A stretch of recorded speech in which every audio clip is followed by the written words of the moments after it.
بسم اللہ الرحمن الرحیم۔ السلام علیکم ورحمۃ اللہ وبرکاتہ۔ میرے پیارے بھائیوں اور بہنوں، آج ہم ایک بہت ہی عظیم موضوع پر بات کرنے جا رہے ہیں، اور وہ ہے اللہ نے انسان کو کیسے بنایا۔ یہ سوال صرف تخلیق کا نہیں، بلکہ انسان کی حقیقت، اس کی عزت، اس کے مقصد اور اس کے انجام کو بھی وضاحت کرتا ہے۔ جب ہم غور کرتے ہیں کہ ہم کہاں سے آئے، کیوں پیدا کیے گئے اور ہمارا مقصد کیا ہے، تو دل خود بخود اپنے خالق کی طرف متوجہ ہو جاتا ہے۔ اللہ تعالیٰ نے قرآن پاک میں بار بار انسان کو اس کی ابتدا یاد دلائی۔ اللہ فرماتا ہے، ہم نے انسان کو مٹی کے خلاصے سے پیدا کیا۔ سورۃ المؤمنون آیت نمبر 12۔ یعنی انسان کا آغاز ایک سادہ مٹی سے ہوا، وہی مٹی جس پر ہم چلتے ہیں، جس سے کھاتے ہیں، اور جو بظاہر کمزور اور بے جان لگتی ہے، لیکن اللہ نے اسی مٹی سے اپنی قدرت کا ایسا شاہکار بنایا جسے عقل، روح اور شعور عطا کیا۔ اللہ تعالیٰ نے مٹی کو جمع کیا، مختلف زمینوں سے خاک لی، جیسا کہ بعض روایات میں آتا ہے کہ سفید، سیاہ، سرخ، نرم اور سخت مٹی سب شامل ہیں، تاکہ انسان میں رنگ، مزاج اور طبیعتوں کا فرق ظاہر ہو۔ پھر اللہ نے اس مٹی سے آدم علیہ السلام کا پتلا بنایا۔ وہ پتلا کئی سال تک پڑا رہا۔ فرشتے اس کے قریب آ کر دیکھتے اور حیران ہوتے، یہ کیسا وجود ہے جسے اللہ نے اپنے ہاتھوں سے بنایا ہے۔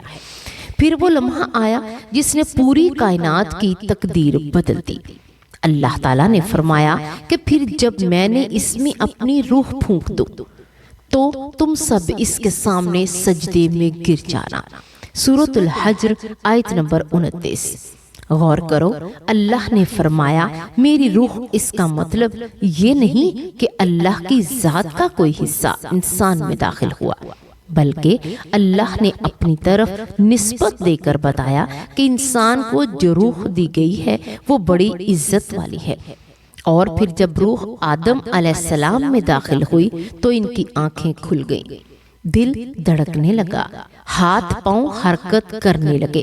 فرشتوں نے دیکھا ایک مٹی کا پتلا اب زندہ انسان بن چکا ہے۔ اللہ نے آدم علیہ السلام کو اپنی خاص مخلوق بنایا، اسے علم سکھایا، جیسا کہ قرآن میں فرمایا، اور اللہ نے آدم کو تمام چیزوں کے نام سکھائے۔ سورۃ البقرہ آیت نمبر 31۔ یہ علم، یہ شعور، یہ عقل، یہی انسان کی پہچان ہے۔ جب فرشتوں نے اللہ سے پوچھا، کیا آپ ایسے کو پیدا کریں گے جو زمین میں فساد کرے گا اور خون بہائے گا؟ تو اللہ نے فرمایا، میں وہ جانتا ہوں جو تم نہیں جانتے۔ یعنی انسان کی ظاہری کمزوریاں دیکھ کر فرشتے حیران ہوئے، مگر اللہ جانتا تھا اس کے اندر ایسی صلاحیتیں رکھی گئی ہیں جو اسے زمین پر اپنا نائب بنا سکتی ہیں۔ پھر اللہ تعالیٰ نے تمام فرشتوں کو حکم دیا کہ وہ آدم علیہ السلام کو سجدہ کرے۔ سب نے سجدہ کیا سوائے ابلیس کے، جو جنات میں سے تھا۔ اس نے تکبر کیا اور کہا، میں اس سے بہتر ہوں، مجھے آگ سے پیدا کیا گیا ہے اور اسے مٹی سے۔ سورۃ الاعراف آیت نمبر 12۔ یہی وہ لمحہ تھا جب تکبر نے شیطان کو ہمیشہ کے لیے گمراہ کر دیا۔ اللہ تعالیٰ نے آدم علیہ السلام اور ان کی بیوی حوا علیہ السلام کو جنت میں بسایا اور فرمایا، اے آدم، تم اور تمہاری بیوی جنت میں رہو اور اس میں جہاں سے چاہو کھاؤ، مگر اس درخت کے قریب نہ جانا۔ لیکن شیطان نے ان کے دل میں وسوسہ ڈالا اور کہا، اگر تم یہ پھل کھاؤ گے تو ہمیشہ کے لیے زندہ رہو گے۔ آدم علیہ السلام انسان تھے، بھول گئے اور درخت کا پھل کھا لیا۔ اللہ تعالیٰ نے انہیں زمین پر بھیج دیا، لیکن سزا کے ساتھ ساتھ وعدہ بھی دیا۔ فرمایا، ہم سب تمہیں زمین پر اتار دیتے ہیں، وہاں تمہارے رہنے کی جگہ ہے اور ایک وقت تک فائدہ اٹھانا، پھر میری طرف سے جب ہدایت آئے تو جو میری ہدایت پر چلے گا وہ نہ ڈرے گا نہ غمگین ہوگا۔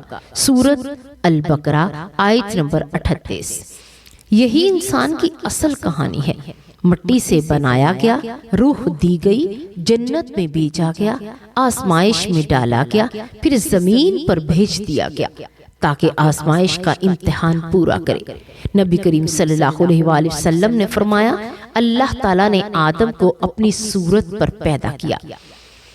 صحیح مسلم۔ اس کا مطلب یہ نہیں کہ اللہ کی کوئی شکل ہے، بلکہ یہ کہ اللہ نے انسان کو خاص صفات دی ہیں، سننے کی، دیکھنے کی، سمجھنے کی، رحم کرنے کی، جو اس کی صفات سے مشابہ ہیں مگر انسانی درجے میں۔ پھر رسول اللہ صلی اللہ علیہ وآلہ وسلم نے فرمایا، تم سب آدم کی اولاد ہو اور آدم مٹی سے بنائے گئے تھے۔ ترمذی۔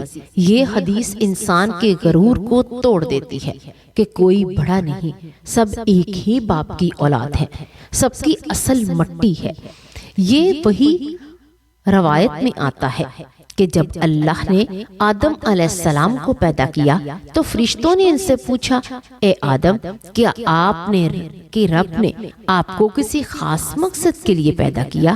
تو آدم علیہ السلام نے کہا، ہاں، تاکہ میں اس کی عبادت کروں اور اس کے احکام کے مطابق زندگی گزاروں۔ انسان کا وجود اللہ کی سب سے عظیم تخلیق ہے۔ مٹی سے بنایا، روح دی، علم دیا، عقل دی اور پھر زمین پر اپنا نائب بنا کر بھیجا۔ انسان نہ صرف فرشتوں کی طرح صرف عبادت گزار ہے، بلکہ نہ حیوانوں کی طرح صرف خواہش والا، بلکہ دونوں کے درمیان ایک ایسا وجود ہے جس کے اندر سوچنے، سمجھنے اور چننے کی طاقت ہے۔ انسان کی یہی خصوصیت اسے امتحان میں ڈالتی ہے اور یہی امتحان اس کی اصل منزل طے کرتا ہے۔ جب انسان زمین پر بھیجا گیا تو اللہ نے اس کے اندر کیا کیا راز رکھے، کیسے اسے آزمائش کے قابل بنایا اور انسان کے جسم، روح، عقل اور دل میں کیا کیا خاص باتیں رکھی گئیں۔ انسان جب دنیا میں آیا تو وہ صرف جسم نہیں تھا بلکہ ایک روح والا جاندار تھا۔ جسم مٹی سے ہے لیکن روح آسمانوں کی طرف سے ہے۔ یہی وجہ ہے کہ انسانوں کو کبھی مکمل سکون زمین کی چیزوں سے نہیں ملتا، کیونکہ اس کا ایک حصہ زمین سے ہے اور دوسرا حصہ آسمان سے۔ جب انسان دنیا کی چیزوں سے زیادہ ڈوب جاتا ہے تو روح تڑپنے لگتی ہے، اور جب وہ اللہ کی یاد میں لگتا ہے تو روح کو قرار ملتا ہے۔ قرآن میں اللہ فرماتا ہے، سن لو، دلوں کا سکون صرف اللہ کے ذکر میں ہے۔ سورۃ رعد آیت نمبر 28۔ اللہ نے انسان کے دل کو ایک ایسی جگہ بنایا جہاں ایمان، محبت، خوف، امید سب کچھ جمع ہوتا ہے۔ نبی کریم صلی اللہ علیہ وآلہ وسلم نے فرمایا، جسم میں ایک ٹکڑا ہے، اگر وہ درست ہو جائے تو سارا جسم درست ہو جاتا ہے، اور اگر وہ خراب ہو جائے تو سارا جسم خراب ہو جاتا ہے۔ سنو، وہ دل ہے۔ بخاری، مسلم۔ دل ہی وہ مقام ہے جہاں اللہ کی محبت اترتی ہے، جہاں ایمان پروان چڑھتا ہے اور جہاں سے نیک نیت جنم لیتی ہے۔ اللہ تعالیٰ نے انسان کو عقل دی تاکہ وہ سمجھ سکے کہ خیر کیا ہے اور شر کیا ہے۔ فرشتوں میں عقل ہے مگر خواہش نہیں، جانوروں میں خواہش ہے مگر عقل نہیں، اور انسان میں دونوں ہیں۔ اسی لیے انسان کا امتحان سب سے بڑا ہے۔ اگر وہ عقل سے کام لے، خواہش کو قابو میں رکھے تو فرشتوں سے بہتر بن جاتا ہے، اور اگر خواہش کے پیچھے چل پڑے تو جانوروں سے بھی بدتر ہو جاتا ہے۔ اللہ تعالیٰ نے قرآن میں فرمایا، ہم نے انسان کو بہترین ساخت میں پیدا کیا، پھر اسے سب سے نیچے کے درجے تک گرا دیا، مگر وہ جو ایمان لائے اور نیک عمل کیے ان کے لیے نہ ختم ہونے والا اجر ہے۔ سورۃ 3 آیت 4 سے 6۔ یہ آیات بتاتی ہیں کہ انسان کی اصل عزت ایمان اور عمل صالحہ میں ہے۔ ظاہری حسن، دولت، شہرت یہ سب وقتی چیزیں ہیں، مگر ایمان اور نیکی وہ دولت ہے جو انسان کو زمین سے اٹھا کر آسمانوں تک پہنچا دیتی ہے۔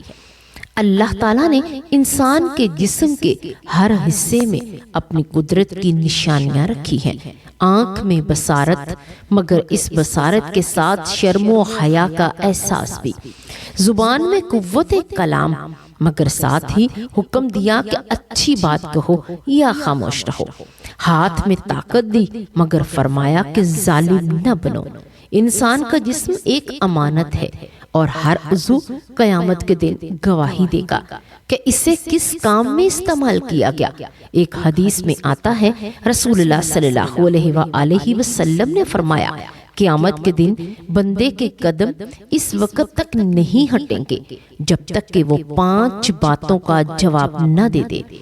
اپنی عمر کہاں گزاری، اپنی جوانی کہاں لگائی، اپنا مال کہاں سے کمایا اور کہاں خرچ کیا، اور علم کے مطابق کتنا عمل کیا۔ ترمذی۔ یہ حدیث ہمیں یاد دلاتی ہے کہ ہماری زندگی ایک کھلی کتاب ہے جس کا ہر صفحہ قیامت کے دن ہمارے سامنے رکھا جائے گا۔ انسان کو زمین پر خلیفہ بنایا گیا، یعنی ذمہ دار۔ اللہ نے اسے زمین سنبھالنے، اس میں عدل قائم کرنے اور نیکی پھیلانے کے لیے ڈیوٹی دی، لیکن ساتھ ہی اسے آزمایا۔ دنیا آزمائش کی جگہ ہے، کبھی خوشی کے ذریعے، کبھی غم کے ذریعے، کبھی رزق کی تنگی سے تو کبھی صحت کی آزمائش سے۔ قرآن کہتا ہے، اور ہم ضرور تمہیں آزمائیں گے، خوف سے، بھوک سے، مال، جان اور پھلوں کے نقصان سے، اور صبر کرنے والوں کو خوشخبری دے دو۔ سورۃ البقرہ آیت نمبر 155۔ نبی کریم صلی اللہ علیہ وآلہ وسلم نے فرمایا، جسے اللہ پسند کرتا ہے اسے آزمائش میں ڈالتا ہے تاکہ اسے پاک کر دے۔ ترمذی۔ اس کا مطلب یہ ہے کہ مشکل وقت اللہ کی ناراضی نہیں بلکہ محبت کی نشانی ہے، ہو سکتی ہے۔ جیسے سونا آگ میں تپ کر نکھرتا ہے، ویسے ہی ایمان آزمائش میں مضبوط ہوتا ہے۔ انسان کے جسم میں ایک اور راز ہے، روح کا تعلق۔ نبی کریم صلی اللہ علیہ وآلہ وسلم سے ایک مرتبہ صحابہ نے پوچھا، روح کیا چیز ہے؟ تو اللہ تعالیٰ نے وحی نازل فرمائی، اور وہ تم سے روح کے بارے میں پوچھتے ہیں، کہہ دو کہ روح میرے رب کے حکم سے ہے، اور تمہیں اس کے علم میں بہت تھوڑا دیا گیا۔ سورۃ الاسرار آیت نمبر 85۔ روح ایک راز ہے جسے صرف اللہ ہی جانتا ہے۔ یہ وہ قوت ہے جو جسم میں داخل ہو کر انسان کو زندگی بخشتی ہے، اور جب نکلتی ہے تو جسم مٹی بن جاتا ہے۔ ایک مرتبہ ایک صحابی نے نبی صلی اللہ علیہ وآلہ وسلم سے پوچھا، یا رسول اللہ صلی اللہ علیہ وآلہ وسلم، سب سے زیادہ عقل مند انسان کون ہے؟ تو آپ صلی اللہ علیہ وآلہ وسلم نے فرمایا، جو موت کو سب سے زیادہ یاد رکھے اور اس کے لیے تیاری کرے۔ ابن ماجہ۔ موت کی یاد کی انسان کو عاجزی سکھاتی ہے۔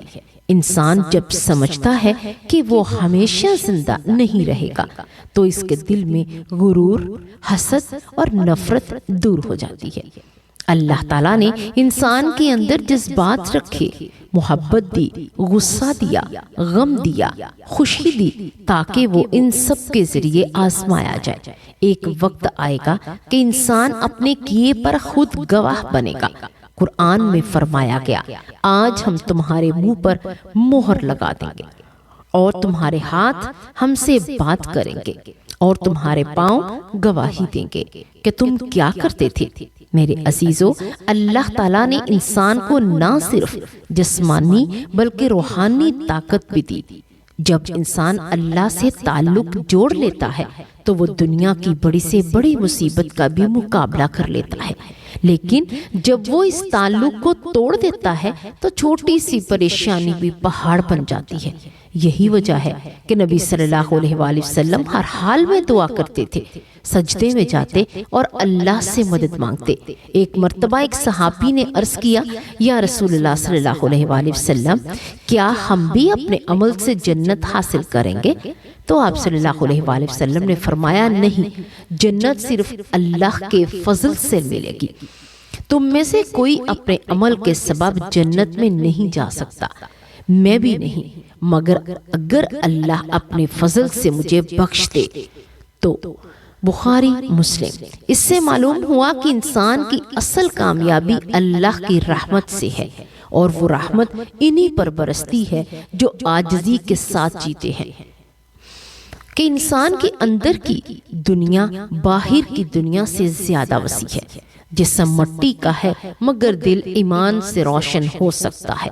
زندگی آزمائش ہے مگر صبر اور یقین انسان کو کامیاب بنا سکتے ہیں۔ پیارے ناظرین، اب ہم یہ سمجھنے کی کوشش کریں گے کہ انسان کو آخر کس مقصد کے لیے پیدا کیا گیا، اس کی زندگی کا اصل مقصد کیا ہے، اور موت کے بعد اس کے ساتھ کیا ہونے والا ہے۔ اللہ تعالیٰ نے قرآن میں واضح طور پر فرمایا، میں نے جنات اور انسانوں کو صرف اپنی عبادت کے لیے پیدا کیا۔ سورۃ زاریات۔ یعنی انسان کی تخلیق کا مقصد کوئی دنیاوی کامیابی، دولت، شہرت نہیں، بلکہ اللہ کی بندگی ہے۔ اور بندگی کا مطلب صرف نماز پڑھنا یا روزہ رکھنا نہیں، بلکہ اپنی پوری زندگی کو اللہ کی مرضی کے مطابق گزارنا ہے۔ جب انسان سچ بولتا ہے، ظلم سے بچتا ہے، رزق حلال کماتا ہے، کبھی غریب کی مدد کرتا ہے، تو یہ سب عبادت ہے۔ نبی کریم صلی اللہ علیہ وآلہ وسلم نے فرمایا، دنیا مومن کے لیے قید خانہ ہے اور کافر کے لیے جنت ہے۔ یعنی یہ دنیا مومن کے لیے امتحان کی جگہ ہے، اسے یہاں صبر کرنا ہے، اپنے نفس کو قابو میں رکھنا ہے اور اپنے رب کی رضا کے مطابق زندگی گزارنی ہے۔ ایک دن آئے گا جب یہ سب ختم ہو جائے گا اور پھر ایک نئی دنیا شروع ہوگی۔ قرآن کریم میں اللہ فرماتا ہے، جس طرح ہم نے تمہیں پہلی بار پیدا کیا تھا، اسی طرح دوبارہ زندہ کریں گے۔ سورۃ انبیاء آیت 104۔ قیامت کا دن وہ دن ہوگا جب انسان اپنی قبروں سے اٹھایا جائے گا، زمین چیخے گی، پہاڑ ریزہ ریزہ ہو جائیں گے، سورج سمیٹ دیا جائے گا، ستارے ٹوٹ جائیں گے، سمندر بھڑک اٹھیں گے، ہر چیز فنا ہو جائے گی سوائے اللہ کے۔ پھر اللہ دوبارہ سب کو زندہ کرے گا۔ انسان اپنی قبر سے نکلے گا کپ کپاتا ہوا، حیران، ننگا، بھوکا، پیاسا۔ قرآن میں فرمایا گیا، اور وہ کہیں گے، ہائے ہماری بربادی، ہمیں کس نے ہماری قبروں سے اٹھا دیا۔ انہیں کہا جائے گا، یہ وہی وعدہ ہے جو رحمان نے کیا تھا۔ سورۃ یاسین آیت 52۔ اس دن میں دولت کام آئے گی، نہ رشتے، نہ شہرت، ہر شخص اپنے عمل کے ساتھ کھڑا ہوگا۔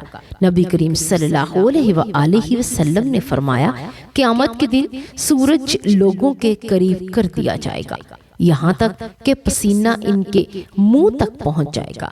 کچھ لوگوں کا پسینہ ٹخنوں تک ہوگا، کچھ کا گھٹنوں تک، اور کچھ کا سینے تک، اور کچھ کا منہ تک۔ ہر انسان کی حالت اس کے اعمال کے مطابق ہوگی۔ پھر اللہ تعالیٰ کے حضور حساب کتاب شروع ہوگا۔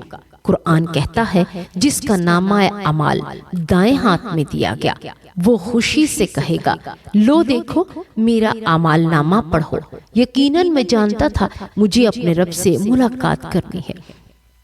پس وہی خوشحال زندگی میں ہوگا۔ سورۃ الحاقہ۔ لیکن جس کا اعمال نامہ بائیں ہاتھ میں دیا جائے گا، وہ چیخے گا، ہائے کاش مجھے میرا اعمال نامہ نہ دیا جاتا، کاش کہ میں نہ جانتا میرا حساب کیا ہے۔ یہی فیصلے کا دن ہوگا، جنت یا جہنم۔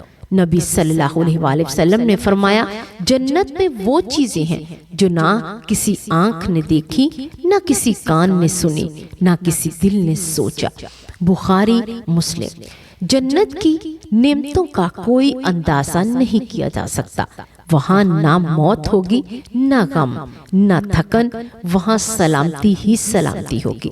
اور اللہ تعالیٰ فرماتا ہے کہ ان سے کہا جائے گا سلامتی کے ساتھ داخل ہو جاؤ، یہ ہمیشہ رہنے کا دن ہے۔ سورۃ زمر آیت 73۔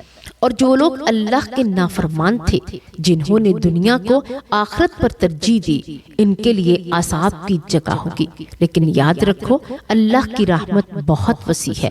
نبی صلی اللہ علیہ وآلہ وسلم نے فرمایا، اللہ کی رحمت میرے غضب پر غالب ہے۔ یعنی اگر بندہ توبہ کر لے، چاہے کتنا بھی گناہ گار ہو، اللہ اس کے سارے گناہ معاف کر دیتا ہے۔ قرآن کہتا ہے، اے میرے بندو، جنہوں نے اپنی جانوں پر زیادتی کی، اللہ کی رحمت سے نا امید نہ ہو، بے شک اللہ سب سے گناہ سب معاف کر دیتا ہے۔ ایک واقعہ نبی پاک صلی اللہ علیہ وآلہ وسلم نے سنایا کہ ایک شخص نے عمر بھر گناہ کیے، لیکن مرنے سے پہلے اللہ سے سچی توبہ کی۔ اس نے کہا، اے اللہ، میں نے بہت گناہ کیے، اگر تو نے مجھے معاف نہ کیا تو میں تباہ ہو جاؤں گا۔ اللہ تعالیٰ نے فرشتوں سے فرمایا، دیکھو میرے بندے نے مجھ پر یقین رکھا کہ میں بخشنے والا ہوں، لہٰذا میں نے اسے بخش دیا۔ یہ ہے اللہ کی رحمت۔ انسان کی تخلیق کا یہ سفر دراصل اللہ کی محبت کا سفر ہے۔ اللہ نے مٹی سے بنایا، روح دی، علم دیا، آزمائش میں ڈالا اور پھر اسے اپنے حضور لوٹنے کا وعدہ دیا۔ دنیا صرف ایک امتحان کا ہے اور آخرت اصل منزل۔ نبی کریم صلی اللہ علیہ وآلہ وسلم نے فرمایا، دنیا ایک مسافر خانہ ہے اور انسان مسافر ہے۔ تو دنیا میں ایسے رہ جیسے کوئی اجنبی یا راہ چلتا مسافر۔ یعنی دنیا کو منزل نہ سمجھو بلکہ ایک راستہ سمجھو جس سے گزر کر ہمیں اپنے رب کے حضور پہنچنا ہے۔ اور آخر میں یاد رکھو کہ اللہ نے انسان کو اپنی عبادت کے لیے پیدا کیا، لیکن اس کی عبادت صرف سجدوں میں نہیں بلکہ سچائی، محبت، انصاف، رحم اور خدمت میں بھی ہے۔ جو بندہ اپنے رب کے حکم کے مطابق جیتا ہے، وہ دراصل اپنی اصل پہچان پا لیتا ہے۔ تو میرے عزیزوں، ہم جان لیتے ہیں کہ اللہ نے ہمیں کیوں بنایا، تو دل میں ایک نئی روشنی پیدا ہوتی ہے، ہمیں اپنے وجود کی قیمت سمجھ آتی ہے۔ اللہ نے ہمیں یوں ہی نہیں بنایا، وہ ہم سے محبت کرتا ہے، وہ چاہتا ہے کہ ہم اس کی طرف لوٹ آئیں، اس کے در پر جھک جائیں۔ اللہ تعالیٰ فرماتا ہے کہ بس اپنے رب کی طرف دوڑو۔ سورۃ زاریات آیت 50۔ یہی زندگی کا مقصد ہے۔ جب انسان اپنے رب کی طرف دوڑتا ہے تو وہ سکون پا لیتا ہے، دنیا کے غم چھوٹ جاتے ہیں اور روح کو قرار ملتا ہے۔ میرے پیارے بھائیوں اور بہنوں، یاد رکھو یہ دنیا صرف ایک امتحان ہے، اصل زندگی تو آخرت کی ہے۔ ہمیں اپنی زندگی ایسے گزارنی چاہیے جیسے کوئی بندہ اپنے مالک کے حکم پر چلتا ہے۔ زندگی کا مقصد یہ نہیں کہ ہم صرف کھائیں، پہنے اور دنیا کے پیچھے دوڑتے رہیں، بلکہ ہمارا اصل مقصد یہ ہے کہ ہم اپنے رب کو پہچانیں، اس کی عبادت کریں، اس کے بندوں سے محبت کریں، نیکی کے راستے پر چلیں۔ نبی پاک صلی اللہ علیہ وآلہ وسلم نے فرمایا، سب سے بہتر انسان وہ ہے جو دوسروں کے لیے سب سے زیادہ فائدہ مند ہو۔ اس لیے کوشش کرو تمہاری زندگی کسی کے لیے آسانی بنے، تمہارے عمل سے کسی کو سکون ملے، تمہارے اخلاق سے کسی کے دل میں اللہ کی یاد جاگے۔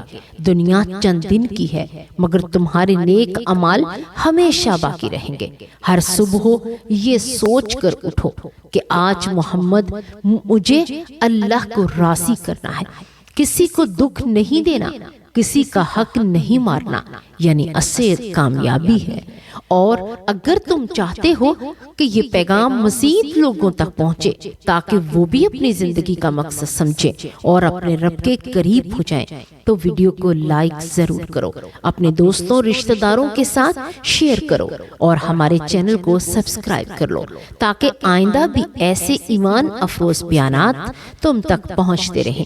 اللہ ہم سب کو اپنی رضا کے مطابق زندگی گزارنے، نیکی پھیلانے اور ایمان پر مرنے کی توفیق دے۔ اللہ ہمیں اپنی تخلیق کے مقصد کو سمجھنے، اپنی روح کو پاک کرنے اور اپنے رب کی رضا کے مطابق زندگی گزارنے کی توفیق عطا فرمائے۔ آمین یا رب العالمین۔